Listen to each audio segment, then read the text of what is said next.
Hello everyone and welcome back to the next episode of Suzerain Kingdom of Rizia edition.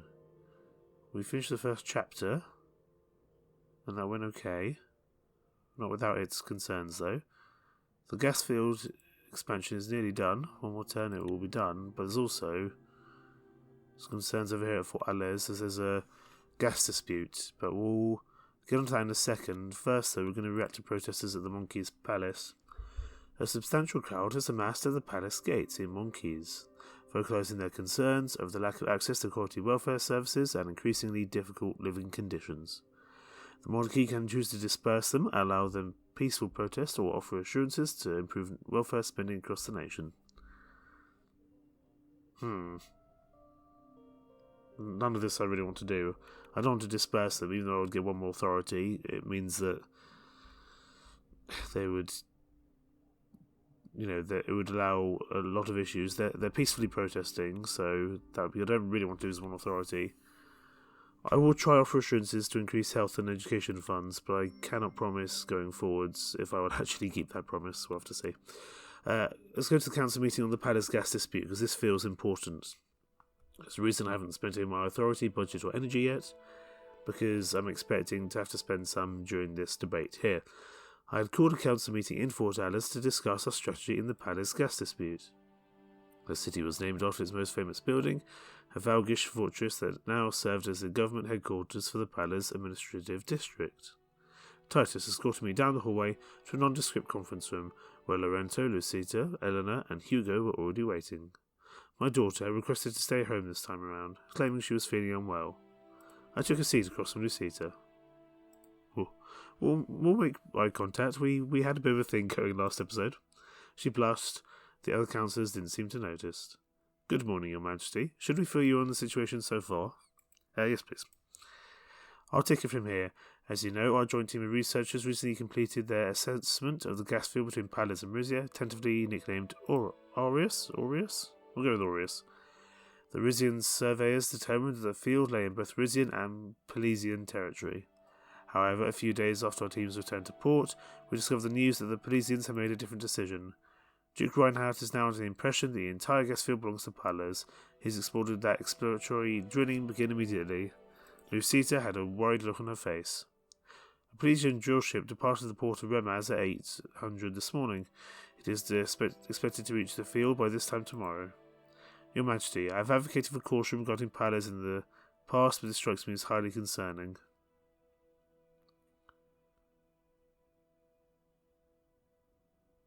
I still believe the caution is called for. I want to know all the details before we decide on our action.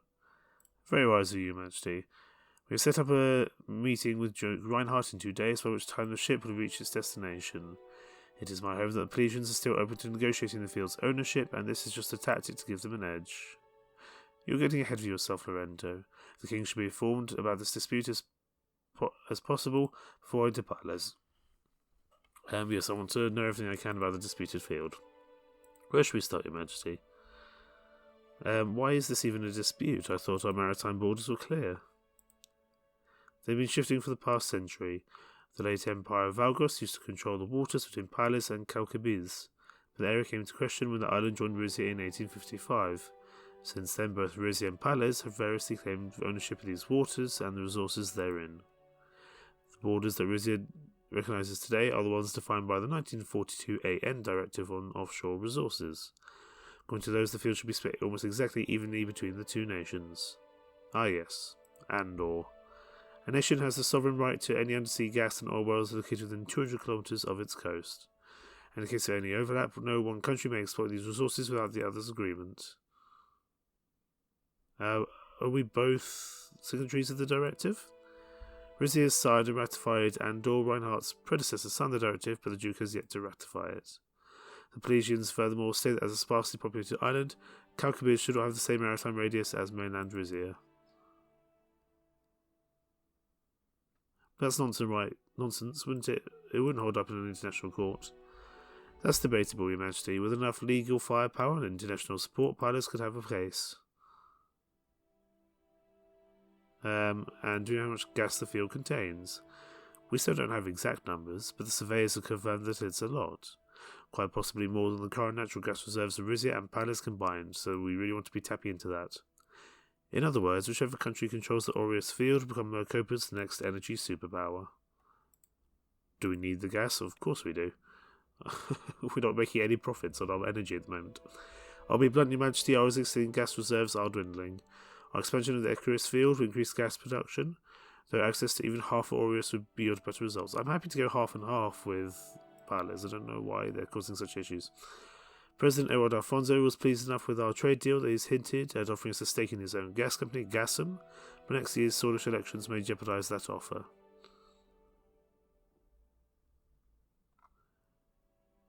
Sounds promising nonetheless. Follow up if you can. Yes, I'll keep you posted. Outside of gas, our overall energy reserves are healthy. I don't think they are. We don't know what the future might bring. We need to get more energy security. Lucita raised her hand. Actually, I have some additional information that could influence our response. By all means, such as Cesara, go on. She took out a photograph. It showed a number of men in business suits boarding a large vessel. Our intelligence of Palace managed to get a visual on the boat before it departed. This man here is a representative from Lespia, the Lespian Energy Corporation. Hugo stared at her coldly. I was not informed that we had active intelligence operating in Palace. His Majesty and I made the decision to establish it. You involved in this, Your Majesty? I thought the whale investigation took full precedence.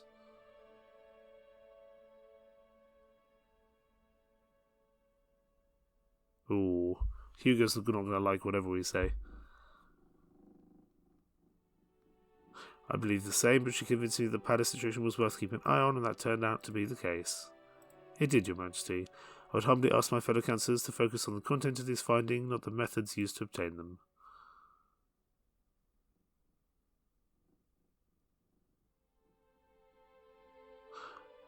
I do find it worrying that Lespia is so heavily involved in this expedition. What this evidence proves is not that Palace alone asserting its claim to the field. Lespia, by extension the ATOs after that gas, and the money and power that comes with it. This photo sends a different message to me. Could it possibly be that Lespia pressured Palace into claiming the field and sending the ship?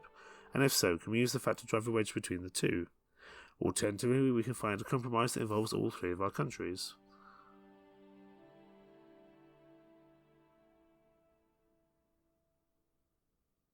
Ooh. What happens if Morella and the Vegaslandian friends get involved? They won't be happy with an ATO member drilling so far south. And that could lead to the kind of consequences I was warning you about earlier, Your Majesty. Lorenzo had a pained expression on his face. I still don't think we should give up on the possibility of negotiation. You established a rapport with Duke Reinhardt prior to coronation. Perhaps there's a way to build on that.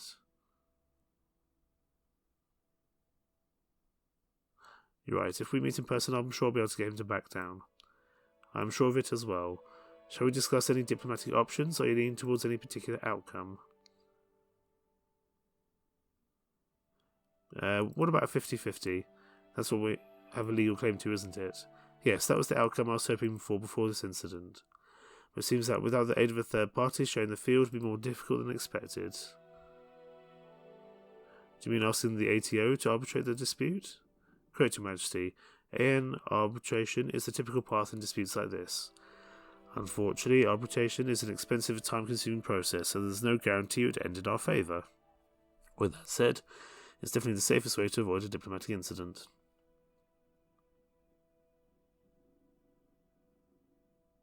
We have Rumberg on our side. Can we use Queen Beatrice to support us?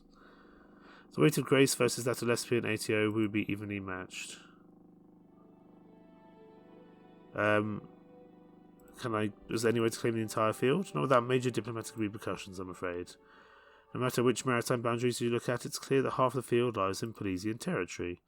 The only way for Rizzian oil and gas to access the entire field would be us to purchase the exploration rights from Palace. How much would it cost? We have to remember that Lespia is involved. We know for a fact that Lespia has designs on the gas field. If we want the rights, we would have to outbid them. And before that, we'll have to convince Duke Reinhardt that Rizia is a trustworthy partner. Which might be possible. Reinhardt seems to trust you more than your father, Your Majesty. And I'm not going to let them claim the entire field, so I'd welcome any other suggestions from councillors. Hugo cleared his throat. If I may, Your Majesty, We've still not decided what to do about the Plesian drill ship. We shouldn't immediately interpret the ship as a provocation. This could all be misunderstanding. Respectfully, Your Majesty, the Plesian's intentions are crystal clear to me. Even if Duke Reinhardt is open to negotiation, he sent this ship to rattle us. Of course he did. My suggestion is to rattle him right back. She spoke slowly, as if thinking out loud. With His Majesty's blessing, the Rizian navy could surround the field, preventing the drill ship from reaching its destination. Lorenzo looked up in outrage. Are you in your right mind, young lady? The navy would be escalating the situation.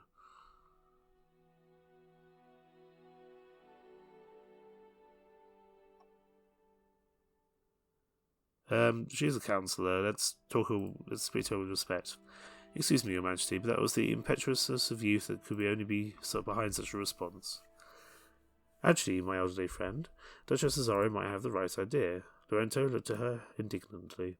Of course we shouldn't fire on the ship, but a blockade would keep the gas field clear until we had a chance to speak with Duke Reinhardt. If we do end up in arbitration talks, Palace, having an established presence in the Aureus field, will give them an unwarranted edge.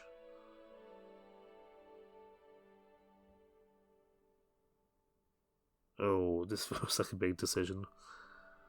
I'm hesitant to interfere. What if the ATO retaliates? There may be less power executives on board the ship, but it's flying the Plesian flag. Neither Lespia nor ATO would be allowed to get involved. I too am wary of miring ourselves in another conflict. Yes, sending the navy would help assert Rizian sovereignty, but are we strong enough to defend ourselves should the Plesians call our bluff? That is a concern, Your Grace. We have a capable navy, but we wouldn't be able to outgun Palace if it came down to that. This is not a decision to take lightly.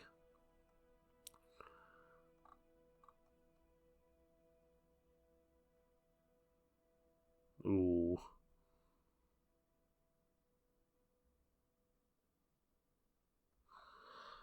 This feels like a big decision.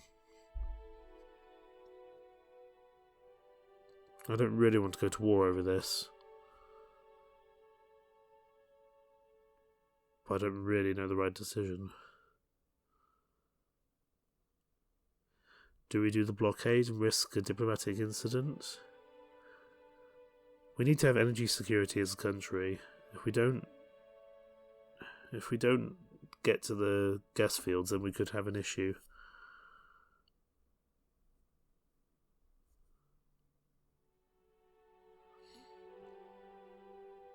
I mean, a blockade's not going to cause diplomatic niceties, is it?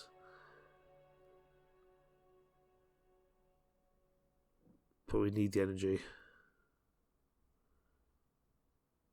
Or do we? Because we've got the gas field coming in. We've got the Icarus gas field, which is going to provide us a little bit of gas. And we have the dam coming in as well. In, well, quite a bit more time, another 3 turns. Oh, I don't know. We'll exercise caution. We'll meet with Duke Reinhardt before deciding on the next steps. Lorenzo nodded, relieved. Very good, Your Majesty. I'll get everything in order for your meeting. Our naval forces will be on standby in case you change your mind, which I may do. I pray to send Rurik, though they will not be needed. There was a moment's silence. I'll adjourn the meeting so that Mr. Escobel can begin his preparations.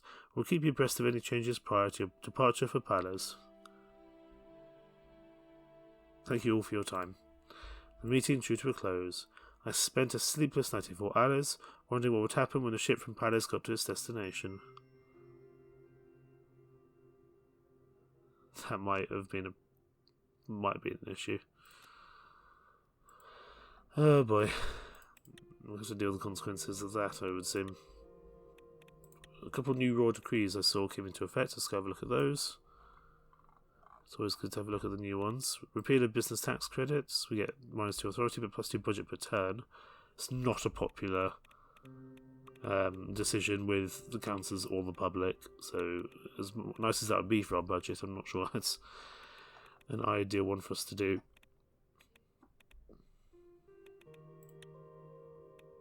I'm trying to get some more money somewhere.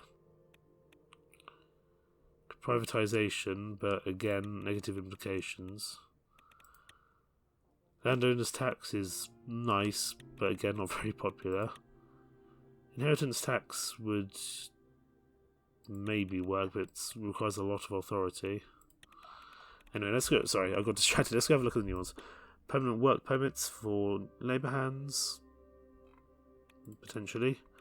We did promise to do some health and welfare things.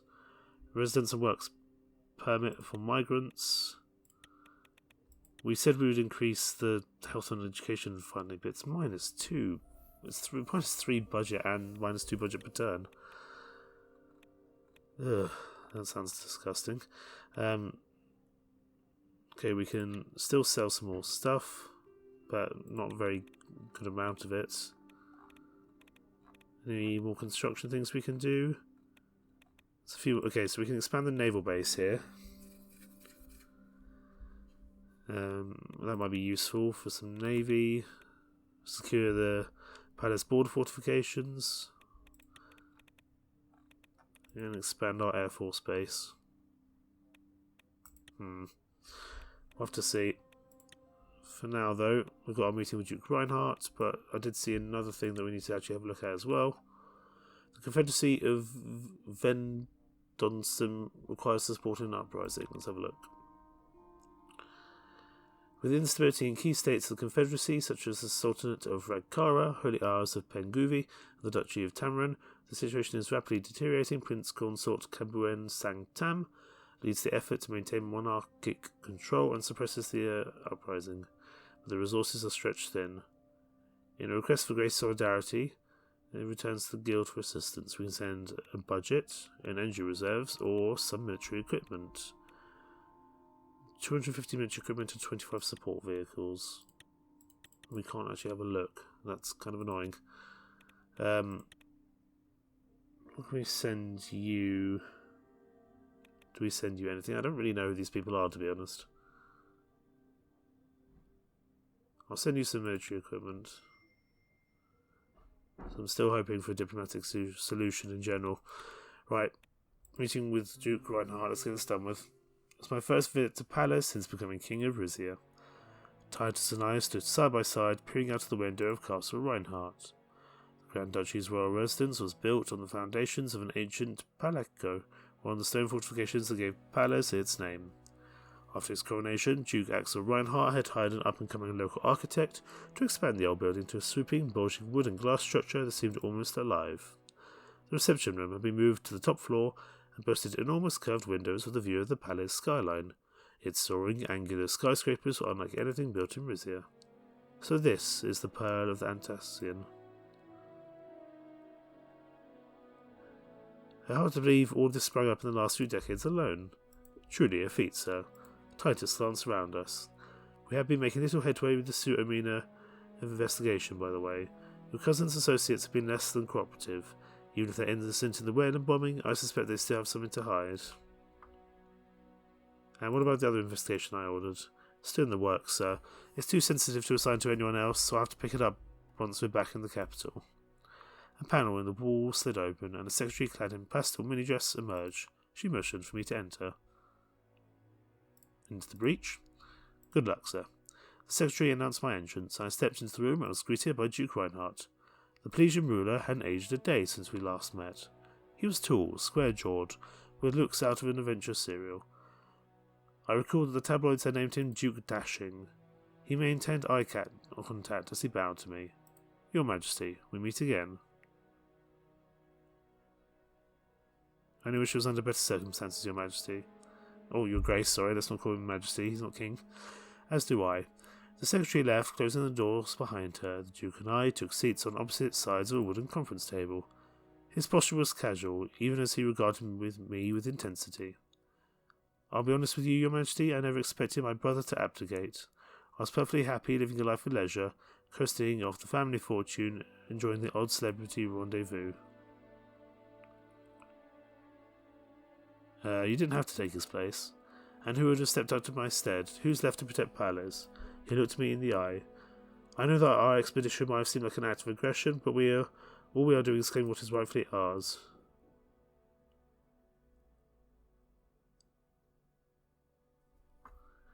I recognise your claim on the field, but you must recognise Rizia's right to it as well. You can't truly think that the field's proximity to Cal Kabiz gives you the right to it.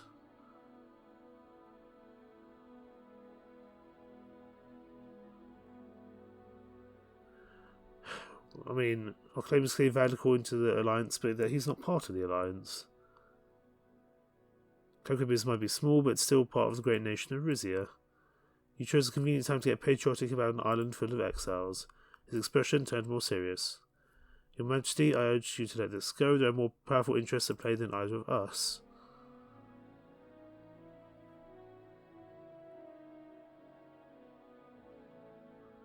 Oh, do we call this bluff? Or do we not? That's precisely why I'll not let this go. Western superpowers have no place meddling in South Mokopan affairs. I wouldn't call it meddling exactly. He sighed. Yes, Palos was part of the Valgos Empire, but we developed our own laws and customs, even our own language. When the Empire fell apart, what were we supposed to do? Simply give up everything we had built?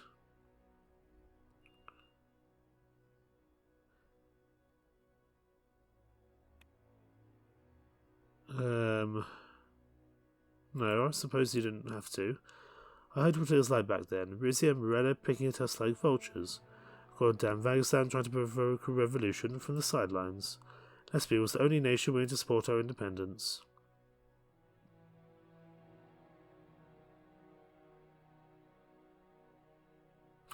Your family must have realised their motives for doing so were less than pure.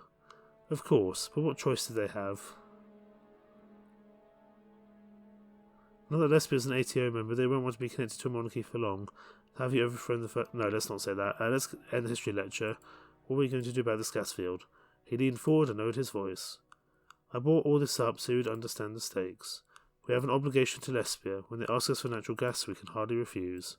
Unless what? He spoke his next words very deliberately. I can envision a future where Pylos severs its ties with Lespia in favour of a partnership with Rizia. But as my late cousin Ivar learned the hard way on a holiday in the Montese Isles, one doesn't jump out of a plane without a parachute. Do you understand what I'm saying, Your Majesty? So... we let them have the gas and they would rejoin us.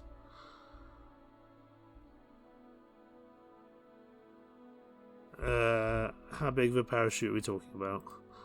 He blinked in surprise. I don't think you come to the table so quickly, but great. It was almost my family's policy not to discuss money out loud, so... Duke Reinhardt grabbed the nearest piece of paper and scribbled a number on it. This would buy you the full exploration rights to the Aureus field as we were preparing to grant Lespia. Seal the field to us and pay what we're asking, and Rizia will have all the energy he could ever ask for. I took a look at the numbers he'd written down. An upfront fee, an annual extraction rights payment, and exchange a stable energy supply from the gas field. It was way more than our treasury could afford.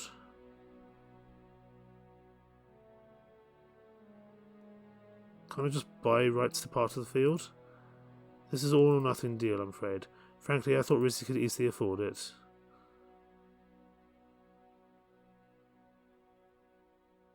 Oh goodness, what do we do here?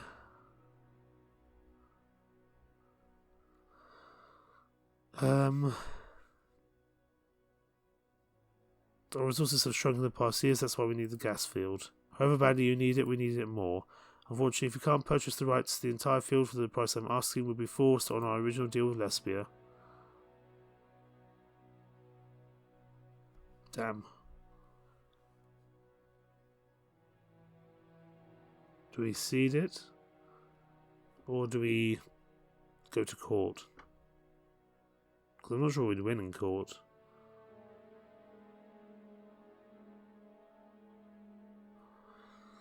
Oh, goodness, what do we do?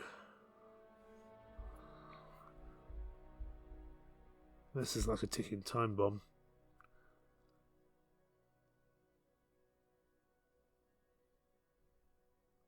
We're going to court. Duke Reinhardt frowned.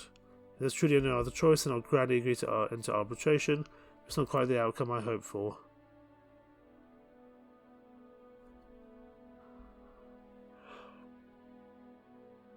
I could still send a blockade, but I'm not going to. Let's try to stay civil about this. Help with third party, I'm sure we'll be able to come to a compromise. How fast, and I hope Lespia has its eyes on us. He'd reached under his desk and pressed an intercom button. Hilda, be a doll and help show His Majesty the way out of the building. Wouldn't want him getting lost. He sat back in his chair and scrutinized me closely. I should warn you they're going to lose. Badly.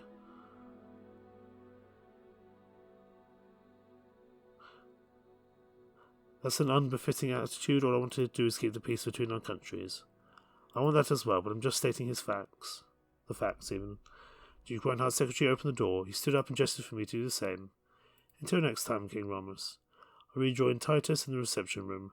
We followed Hilda through winding corridors to the front door.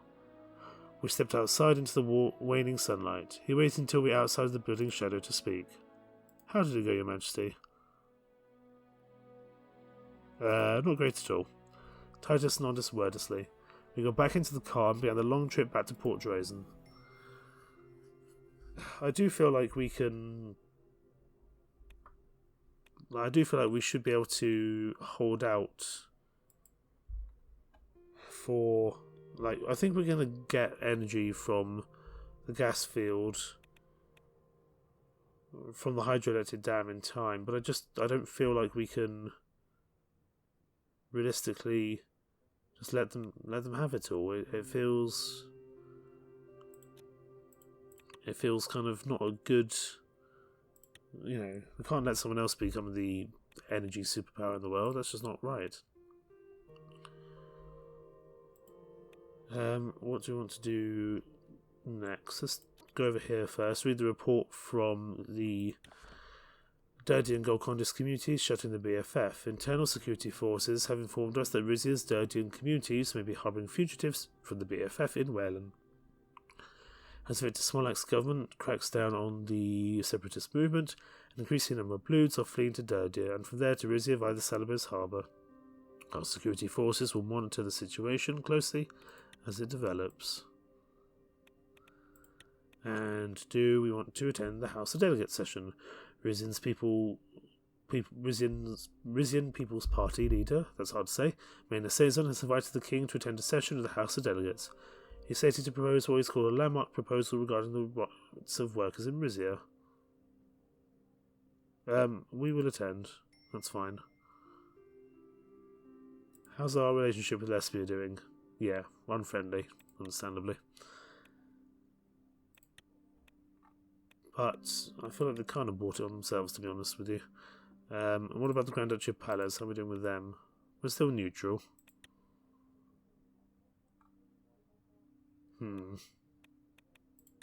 It's a concern. Right, let's read the report. The arms promised to the Prince Consort have left the harbour of Monkeys, seeing the commitment of our kingdom to international solidarity in the face of great challenges against fellow monarchies. Hopefully they might come and help us back in time. And we'll also read the report.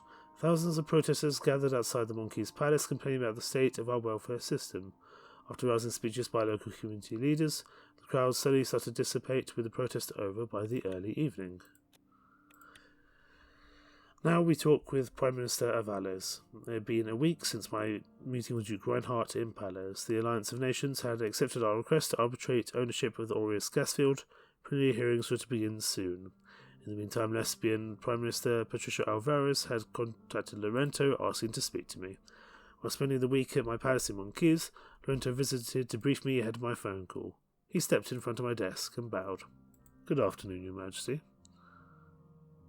I trust you're well. Well enough, though I must say I'm worried by the increasing tensions in southern Maricopa. Our Ambergian allies have expressed their intent to support us during the arbitration protests at least.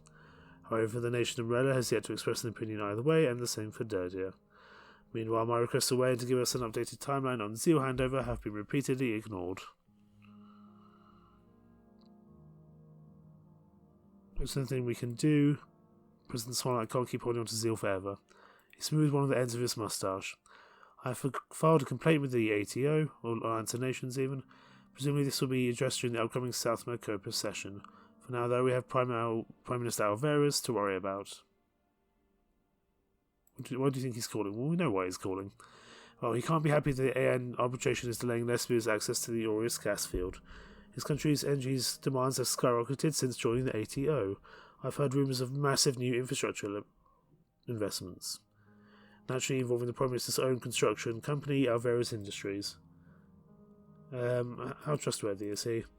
Considering the only reason he entered politics was to avoid going to jail, no charge has successfully been levelled against him, but in my opinion, he can only be trusted to protect his own best interests. And did my father ever talk to him? No, His Majesty Valero died months after Alvarez won the 1949 election. He must have sent his obligatory congratulations. In private, though, he referred to the young man as the Viper in a diaper. Okay, we'll get ready. Very good, Your Majesty. I'll meet you afterwards for a briefing. An assistant brought in the blue telephone that was used for calls with heads of state. At 3:01, it rang. Good afternoon, King Romus. This is Patricia Alvarez. How are you, Mr. Alvarez? I'll be honest with you, Your Majesty, it was a lot better a week ago. I had him sigh on the other end of a line. Here I am, about to land the gas deal of a lifetime, and then my business partner calls me up and tells me we have to wait for AN arbitration.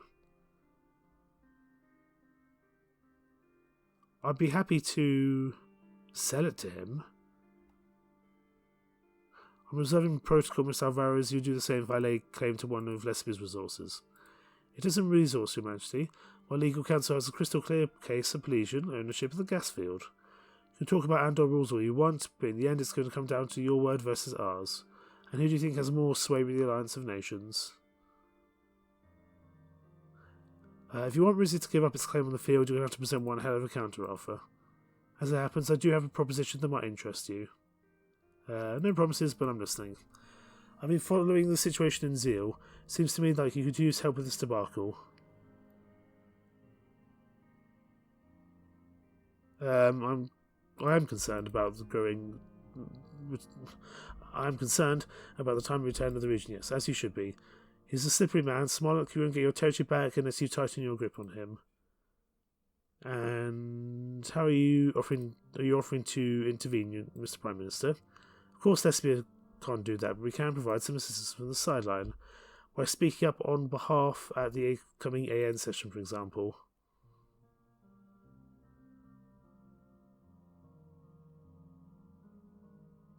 This is interesting. I'd quite like Zeal back.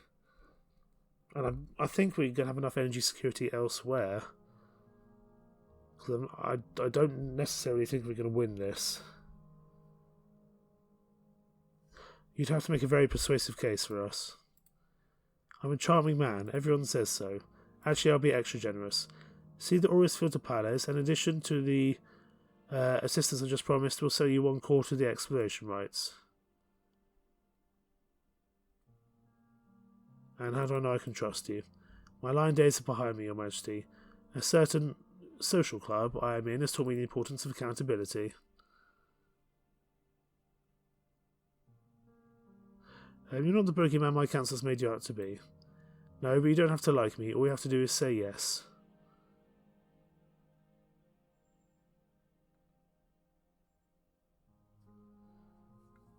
Okay, so...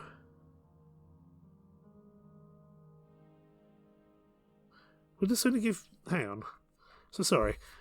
If we've got 25% of the gas rights within the gas field, and that would only give us 1 energy per turn, that suggests to me that we would only get 4 energy from the gas field anyway.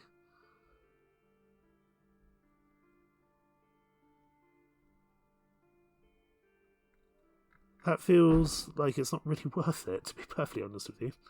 Because that's going to knock our budget down to 2. But you know what? We'll do it, because then that gets a nice simple solution. We'll take the gas rights, help me out with Zeal, and I'll withdraw Rizia's claim to the Aureus field. So -2 budget, and 1 budget down in future. It's a deal. I'm looking forward to celebrating our agreement in person in Kairut over, say, coffee. Something stronger. We said our goodbyes and hang up. I sat there for a while, wondering what I'd gotten myself into. I had avoided a legal battle, but to what end? I didn't think we were going to win that, to be honest.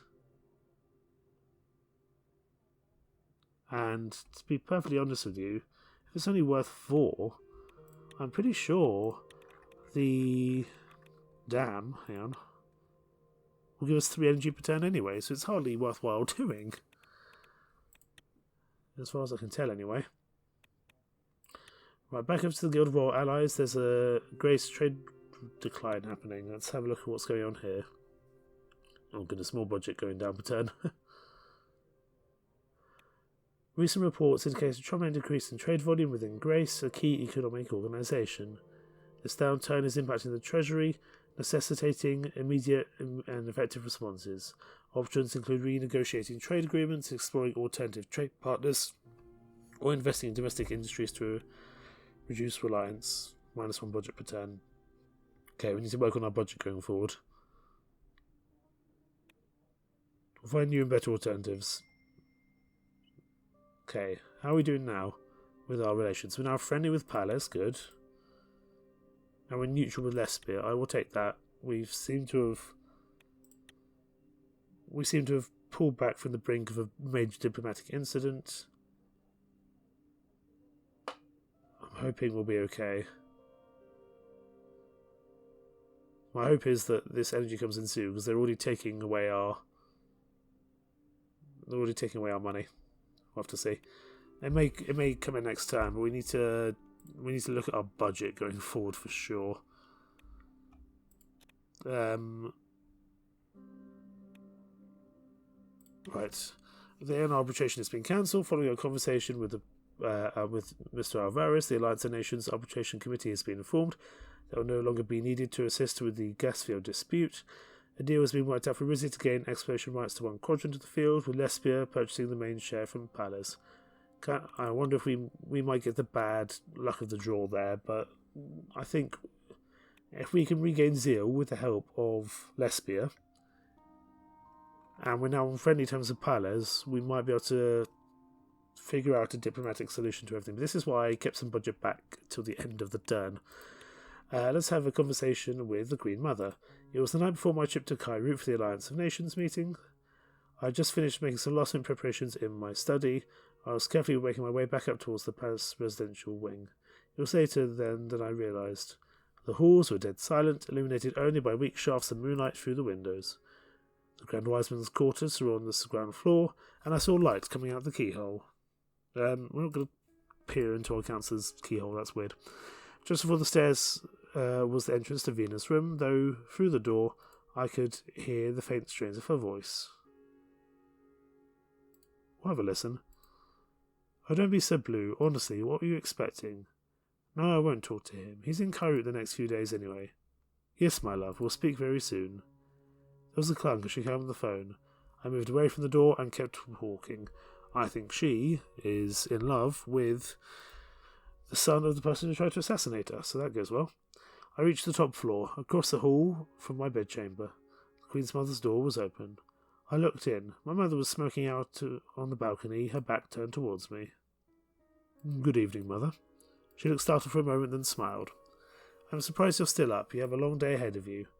All set for tomorrow?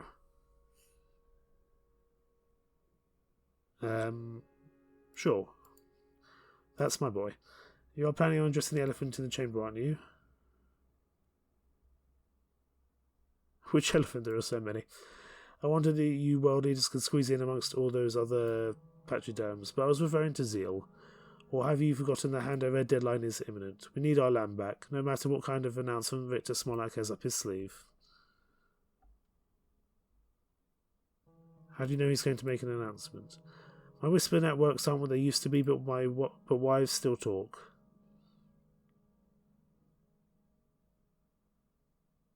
Any advice on how to act, then? I wouldn't say stoop to his level, make him look like the tyrant he is. Speaking of which, how is that muscle-bound lunk of yours now proceeding with the investigation? These things take a while, you know. I do hope the investigators turn up something we can use. I shudder to think of what might happen if the handover deadline arrives before a culprit is found. If it doesn't work, we'll try something else, but Zeal will be ours. Yes, I knew. I knew? I know. Excuse my impatience. She stubbed a cigarette out on the balcony railing and sighed. Well, it's about time I got some rest. We're not going to discuss Vina, no. I hope Pabble ironed your pillowcase you can't addressing the AN with creases on your face. Wish me luck for tomorrow. I know you won't need it. I wished her good night and left the room. I heard her light click off. I returned to my quarters to see Titus taking his post outside my door. I wondered how long he'd been shadowing me for. In my room, Purple hurriedly packed my suitcase and turned the bed down. I climbed into bed, but was too distracted by the thoughts of the day ahead to sleep. And we'll visit the House of Delegates. I walked down the palm tree-lined path that connected Palace Resna to the nearby House of Delegates. In contrast to the ornate palace, the house was essentially a plain concrete box. Its stripped-down appearance reflected its hurried construction. The only adornment was a phrase chiselled above the entrance, Ex Populat Risati, to the Rizian people. I made my way down to the hall to the meeting room. Hugo rose to greet me as I entered the empty chamber. We took our seats atop the raised wooden platform in the centre of the room. Directly below the platform were two podiums, one for each speaker. Wooden benches for the delegates were arranged in a circle around us. Welcome, Your Majesty. Good morning, Your Grace. The delegates will be in their best behaviour with you here today. The Suzerain boy might even keep his speeches to under half an hour. Based on what you're not jealous of the attentions he gets, are you? Ha! Far from it, although I'm worried about the attention he's been getting from one Venatorus. Rebuilding relations with House Suzerain is a sound strategy, but we mustn't allow them to get too close to the throne. The clock struck 10 and the delegates filed in. Each wore a satin sash in the traditional colour of his or her province, red for Rizia Imperii, blue for Monquise, yellow for Catasa Montaclar, and green for Brennus. Next came the speakers. House leader Dara de Rava walked out in a well-tailored, trimmed crimson suit. She had a brisk gait and impeccable posture. The other delegates practically held their breath as they waited for her to take her place. You said she's a loyalist. Quite right. In all the sessions I've attended, she has never made a decision that doesn't align with the interests of House Taurus. I noticed the approving tone in his voice as he spoke of her. Next came Manus Suzerain, clad in a black suit with a forest green silk tie. He waved to his fellow delegates, then to me. We'll wave back. We'll play nice. Dario picked up a golden bell and rang at once. Ladies and gentlemen, it is my privilege to call this meeting of the House of Delegates to order. Today we are humbled by the presence of His Majesty King Romus, long may he reign, and a few cries of long may he reign echoed throughout the delegates, particularly those in red and blue sashes. Say that louder. It's an honour to be here, Madam Speaker. She smiled and continued. The Rizian's People Party has prepared a proposal that Mr. Suzerain will submit before the delegates and His Majesty. The delegates will vote on whether or not to accept or reject it, but this is a non-binding recommendation. The ultimate authority rests with the King and the Royal Council. She flipped open a binder. Today's session is regarding the Rizian Workers' Protections Act. Mr. Suzerain, would you like to explain more? This is to do with Rusty, isn't it? Rusty would not be thrilled if we sign this. Gladly, Madam Speaker. The past 2 decades have seen a marked increase in workplace accidents, particularly in the sections of mining and manufacturing. The experts I've consulted with have pinpointed several factors responsible for the rise, chief among them a shortage of skilled labour and growing pressure from the primary trading partner. Simply put, our corporations have been cutting corners at the expense of human health and safety. Our industry's continued reliance on guest workers, who are paid and trained less than their native Rizian counterparts, is exacerbating the problem. Now, a cross-industry coalition of employees and guest workers have bravely approached the Rizian People's Party with a list of requests to convey to our fellow delegates as well as His Majesty the King. Among these are mandatory workplace safety training, upgraded protective equipment, benefits to those injured on the job, and regular site inspections by state authorities, and of course financial penalties for corporations that fail to reach those requirements. Madam Speaker, Your Majesty, surely you agree on the urgency of this proposition. Rizia's great industries will not flourish as long as our workers are suffering. I looked at Hugo. How does he expect us to pay for this? This is why I never brought these meetings to your attention before. The proposals are impractical at best and terrible at worst. I suddenly realised the hall had gone quiet. Shall I continue? Mr. Suzerain, I'd like to know how Rizia is to pay for these policies. He smiled patiently. They'll be paid for in equal measure by the government and the corporations in question. Our country still has a budget surplus, Your Majesty. Not by much. What is that wealth for, if not to improve the lives of our citizens? Besides, a healthy worker is a productive worker. The small investment will pay off tenfold in the long term, for us and for our economy. Daria sharply knocked on her podium. All eyes turned to her. Forgive me, Your Majesty, but can I let my opponent continue with these lies? Manus reluctantly took a step back. Of course, my party believes that worker safety is paramount, but the regulations that have been suggested today amount to overkill. It is up to individual corporations to take responsibility for reducing accidents. Shifting their responsibility to the government will do nothing to protect those at risk. I do actually agree with that. It will, however, stifle our country's economic growth and decrease our viability in the global arena. If our businesses are to remain competitive, it is wiser to incentivize good safety practices than to punish their absence. I must object, Madam Speaker, because companies such as Rizia Mineral Gold and Rizia Oil and Gas will never voluntarily undertake the measures we're describing. Daria brushed off the comment. My point stands. We should not be spending our wealth from the Aureus Gansfield acquisition before we've even earned from it. Our focus should be bolstering our economy, not meddling in the affairs of our corporations. From near the front door came the sound of a single person applauding. I looked towards the source, and Rusty was leaning against the wall, dressed in his usual plaid. He nodded at me as he kept clapping. I turned towards Hugo again. You didn't tell me that a special guest would be joining. Hugo stared in Rusty's direction, expressionless. I was not informed. Unfortunately, these sessions are open to the public, so we cannot ask him to leave without reason. In fact, his presence could be used for impressioning the Suzerain boy to stand down with his demands. Rusty had stopped clapping now. He was scrutinizing me closely, a gleam in his eye. How nice of you to join us, Mr. Montoro. Do you have any words on the topic at hand? My name's Rusty, and as a matter of fact, I do. I'm not going to continue that accent. Rusty ambled down the aisle of the chamber, and he came to a stop between the two speakers' podiums.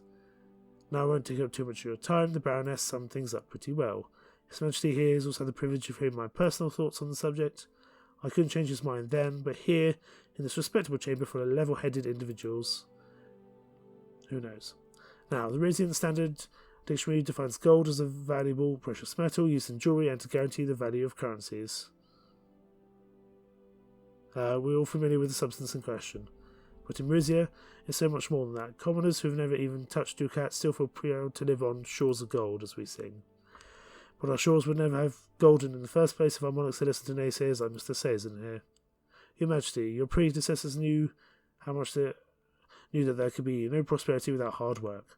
Our grit and determination today fills the nation's coffers tomorrow. Where does that grit go when the government's got your hands tied? How can we function as a company when your folks don't trust us to take care of our own people? If I may, sir, how exactly would our proposal tie your hands? Or does the country stand to lose?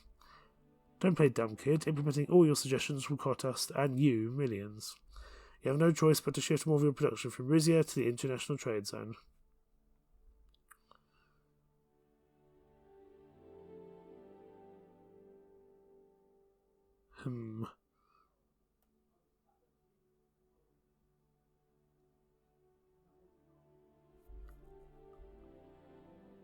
We can't rely on the trade zone. Exactly my point. Now is not the time to start changing how things are done in the gold industry. When is the time then? When workers finally decide they've had enough? Your Majesty, Mr. Montoro could easily afford the measures I'm suggesting if he and his fellow executives forwent a fraction of their salary. Rusty started laughing. Excuse me, you're sitting on a fortune just because you happen to have the right last name, and you want me to give up the money I worked for?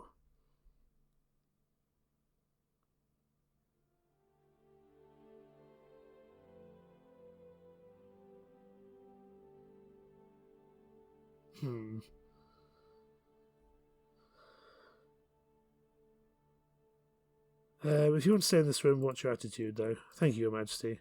Mr. Montoro, would you and Rizia's other business owners be willing to undergo voluntary measures to increase workplace safety in lieu of the drastic actions Mr. Suzerain is proposing? Rusty grinned toothily. Of course we would, as long as we're allowed to keep doing what we do best. He stroked his chin thoughtfully. But not properly. Come to think of it, though, I won't presume to speak up for the other guys. I'm the only one who cared not to show up today, right? So here's another thought. You regulate factories and energy plants however you want, but maybe, just maybe, you think about making an exception for old Rusty. Menace drew a hand across his brow. We can't make any exceptions. The problems with RRG was what inspired this proposal in the first place.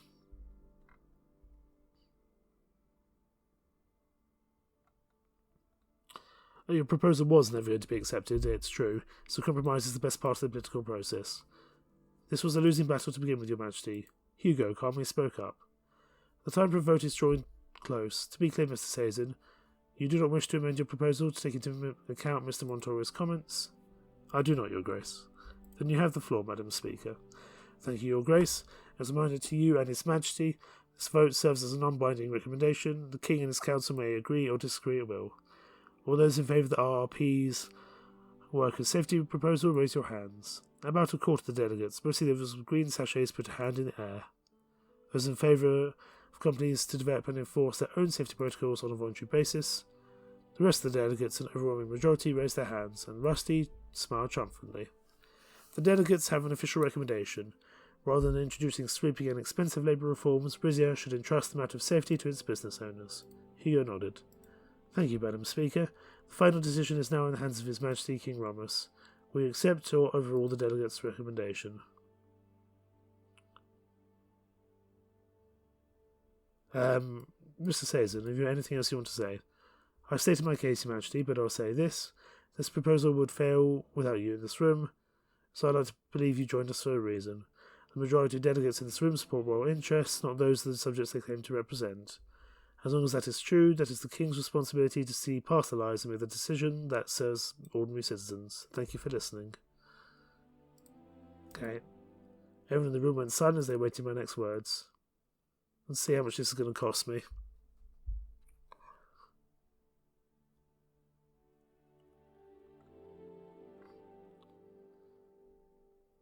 That's a lot of money to spend. We can't really afford to do so.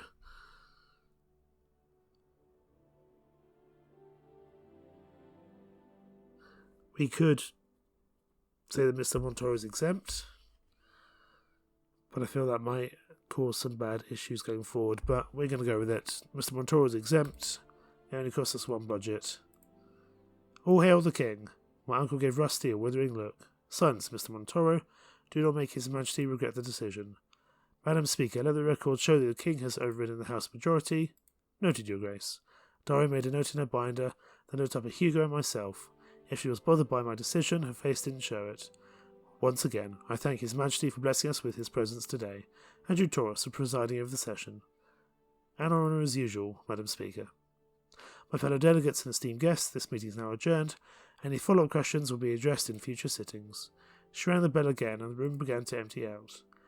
As my guards escorted me towards the exit, I noticed Rusty still standing in the hall with his arms forward. Is there anything you'd like to say to me, Rusty? I just wanted to express my gratitude, Your Majesty. He reached out to shake my hand, and I suddenly felt the cool of metal against my palm. I withdrew my hand and took a closer look at the object he'd given me. My guys dug this up in the MITZ a while back. Consider it a token of my appreciation. What is it? Heck if I know, it looks pretty old though, doesn't it? As that other matter we discussed back at my place, are you sure you're not interested? Perhaps I'd have to know more details first. Your wishes with my commander, my lawyers get in touch with the paperwork. See you real soon. He bowed and strode out the door.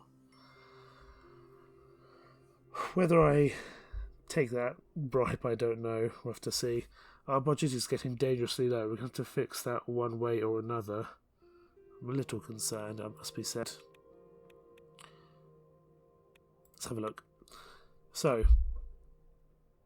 in exchange for rejecting the Rizian People's Party's proposal for gold mining regulations, Rusty Montoro of Rizian Royal Gold has given us the opportunity to raise or lower the stake in his company. So I can lower stake to 15%, so I get plus 2 budget but minus 1 budget per turn. Absolutely not. Keep the stake the same. We've got bad workers' rights, yeah. That's not... well, it's not that surprising considering what I just decreed. What is next for us to go and deal with? Is it on the regional map or the national map? Oh yeah, it's an ESA. Request for cooperation from Wayland. I think we will deal with that next time. We'll leave things off there. Give my voice a bit of a rest. The palace situation, we are now friendly with them. Lespia, we are in a decent spot with. I'm hoping they'll help us out with the zeal situation when the time comes. Because if we can get zeal back and we're on friendly terms with Palace, then we might be able to sort this all out diplomatically. But we do need to sort out our budget going forward. In the meantime, thank you so much for watching. Take care. Bye-bye.